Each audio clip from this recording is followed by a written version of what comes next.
NCC থানার পুলিশের তৎপরতায় চুরি যাওয়া দুটি স্কুটি সহ এক চোরকে আটক করা হয়েছে। ধৃত যুবকের নাম সুমন নম। পুলিশ সূত্রে জানা যায়, গত 24 জানুয়ারি সেবিকা দেববর্মা নামে একটা মহিলা এনসিসি থানায় একটি স্কুটি চুরির অভিযোগ দায়ের করেন। অভিযোগে তিনি জানান, গত 22 জানুয়ারি রাতে নিজের কোয়ার্টারের সামনে স্কুটি রেখে যান। পরদিন সকালে উঠে দেখেন স্কুটিটি আর সেখানে নেই। অভিযোগের ভিত্তিতে পুলিশ তদন্ত শুরু করে। তদন্ত চলাকালীন সন্দেহভাজন হিসেবে সুমন নমকে আটক করে পুলিশ। তাকে জিজ্ঞাসাবাদ করতেই দমদমিয়া এলাকা থেকে উদ্ধার হয় একটি চুরি যাওয়া স্কুটি। পরবর্তী জিজ্ঞাসাবাদে আরও একটি স্কুটি উদ্ধার হয়। উদ্ধার হওয়া স্কুটি দুটির নম্বর TR01 AK7426 এবং TR01 P7179। পুলিশ জানিয়েছে, দ্বিতীয় স্কুটিটি প্রায় 2 মাস আগে জিঞ্জার হোটেলের সামনে থেকে চুরি হয়েছিল।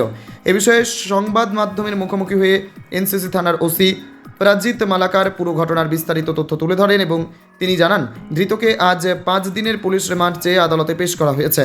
চুরির ঘটনার সঙ্গে আরও কেউ জড়িত আছে কিনা তা খতিয়ে দেখছে police. Bureau report, news 24 zone.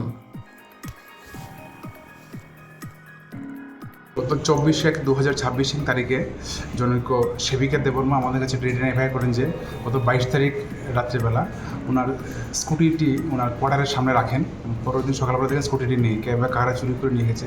তো সেই বেসিসে একটা এফআইআর রেজিস্টার হয় এবং প্রাথমিকভাবে আমরা একটা লোককে আটকাই এবং তাকে জিজ্ঞাসাবাদ মূলে আমরা স্কুটিটি রিকভারি করি দমদমে এলাকার থেকে, এবং তার ইন্টারভিউশন মূলে আরও একটি স্কুটি রিকভারি হয় যেটি জিঞ্জার হোটেলের সামনে থেকে 2 মাস আগে চুরি হয়েছিল। তো মোট 2টি স্কুটি রিকভারি হয়েছে এবং তাকে আমরা আজ 5 দিনের পুলিশ রিমান্ড চেয়ে কোর্টে ফরওয়ার্ড করছি এবং এই চুরির সঙ্গে আর কে যুক্ত আছে এবং মালগুলো কোথায় সে বিক্রি করে সেটা জানার জন্য।